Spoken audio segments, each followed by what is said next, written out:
이 나이가 되니 이 말이 이해됩니다. 사람이 힘든 게 아니라 사람을 대하는 내 마음이 힘들었던 거라는 말이요.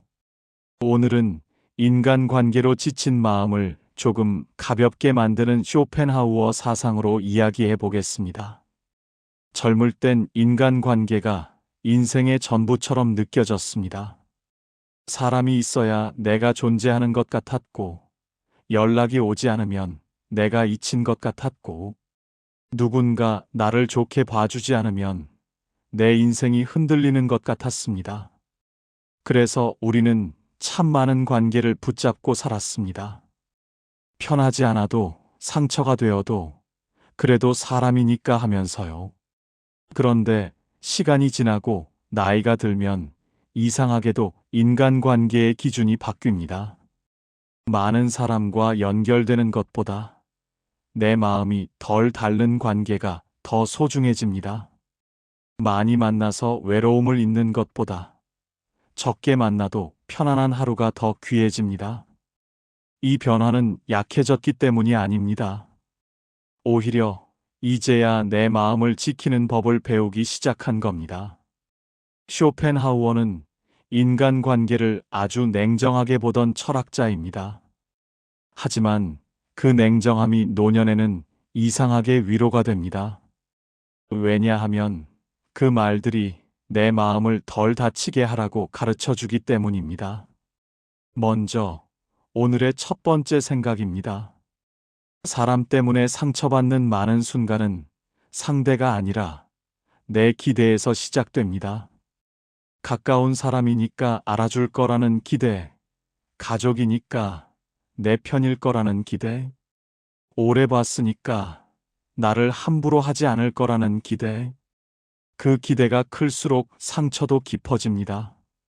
그래서 인간관계에서 마음을 지키는 첫 걸음은 기대를 버리라가 아니라 기대를 현실로 낮추라입니다. 기대는 줄이면 사랑이 식는 게 아니라 관계가 덜 흔들립니다. 기대가 줄어들면 실망도 줄고, 실망이 줄면 말다툼도 줄고, 말다툼이 줄면 결국 내 마음이 살아납니다. 두 번째 생각입니다. 모든 사람에게 이해받으려는 마음은 내 인생을 아주 쉽게 지치게 만듭니다. 젊을 때는 설명이 중요했습니다.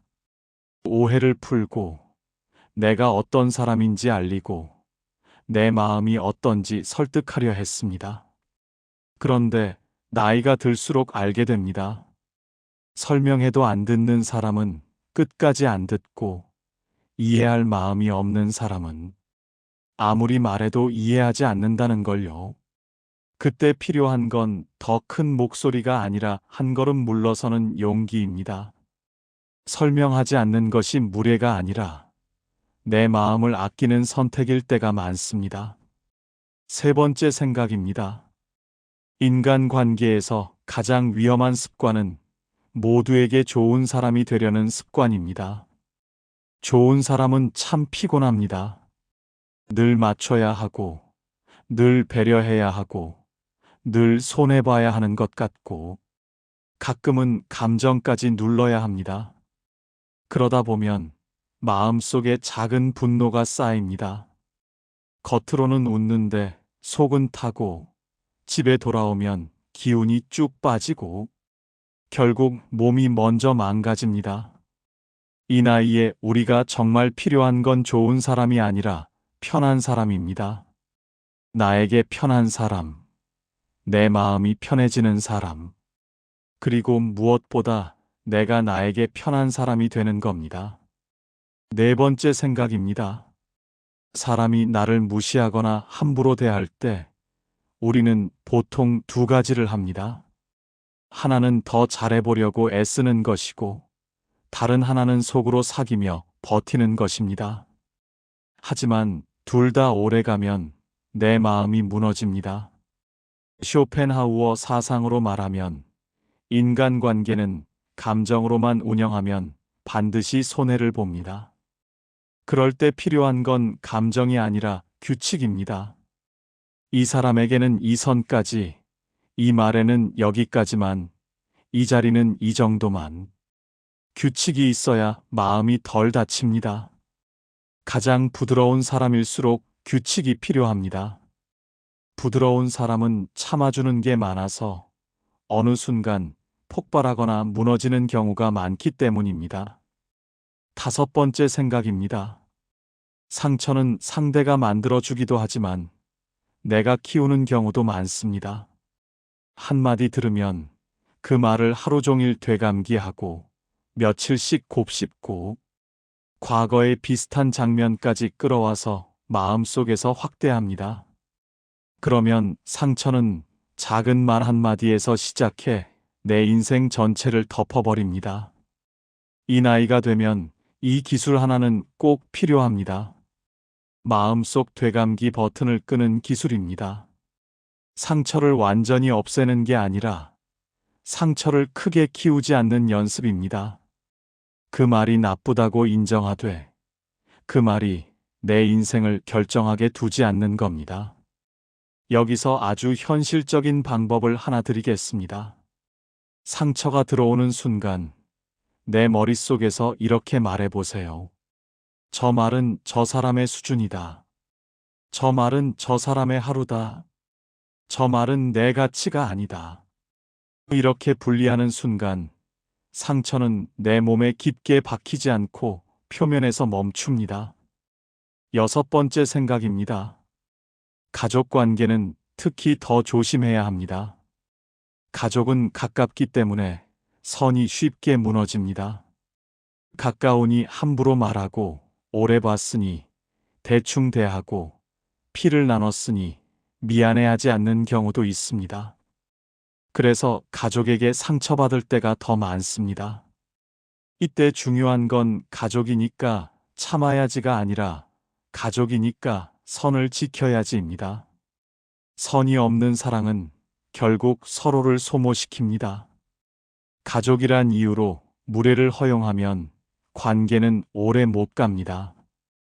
가족이란 이유로 폭언을 넘기면 내 마음이 먼저 망가집니다. 일곱 번째 생각입니다. 인간관계를 힘들게 하는 가장 큰 독은 비교입니다. 누구 자식은 어떻다. 누구 남편은 어떻다. 누구는 노후 준비가 어떻다. 이 비교는 듣는 순간 마음을 불태웁니다. 그리고 비교는 이상하게도 내 장점은 지우고 내 단점만 크게 만듭니다. 결국 비교는 남을 이기게 하지 않고 나를 지치게 합니다. 노년의 행복은 승부가 아니라 평온입니다. 내 인생은 남의 인생과 경기하는 것이 아니라 내 마음을 지키는 생활입니다. 여덟 번째 생각입니다. 인간관계는 결국 거리의 예술입니다. 너무 가까우면 상처가 나고 너무 멀면 외롭습니다. 그 사이를 내가 스스로 조절할 수 있어야 합니다. 거리 조절은 차가운 사람이 하는 게 아닙니다. 오히려 마음이 따뜻한 사람이 오래 살기 위해 꼭 배우는 기술입니다. 가까이 할 사람은 가까이 하고 멀리 할 사람은 조용히 멀리 하는 것. 이게 잔인한 게 아니라 현실입니다. 아홉 번째 생각입니다. 우리는 종종 인간관계에서 정을 빌미로 자신을 희생합니다. 정 때문에 못 끊고, 정 때문에 또 만나고, 정 때문에 또 상처받습니다. 하지만 정은 때때로 우리를 속입니다. 정이 남는 게 아니라 습관이 남은 경우가 많기 때문입니다. 정인지 습관인지 구분하는 방법은 간단합니다. 그 사람을 만나고 나서 마음이 따뜻해지면 정이고 마음이 더 초라해지면 습관일 가능성이 큽니다. 이 나이에 필요한 건 정이 아니라 평안입니다. 열 번째 생각입니다. 사람을 바꾸려는 마음을 내려놓는 순간 관계는 훨씬 쉬워집니다. 자식이 내 마음대로 살지 않는 건 자연스럽습니다. 배우자가 내가 원하는 모습으로 변하지 않는 것도 흔합니다. 형제가 내 기대만큼 따뜻하지 않은 것도 현실입니다. 이 사실을 받아들이는 순간 내 마음이 덜 흔들립니다. 받아들인다는 건 포기와 다릅니다. 내가 통제할 수 없는 것을 놓고 내가 통제할 수 있는 나 자신의 태도를 선택하는 겁니다. 이쯤에서 이렇게 정리할 수 있습니다. 사람 때문에 상처받지 않는 법은 사람을 끊는 법이 아니라 내 마음을 지키는 법입니다. 그리고 그 핵심은 세 가지입니다. 기대를 줄이고, 선을 세우고, 되감기를 멈추는 것.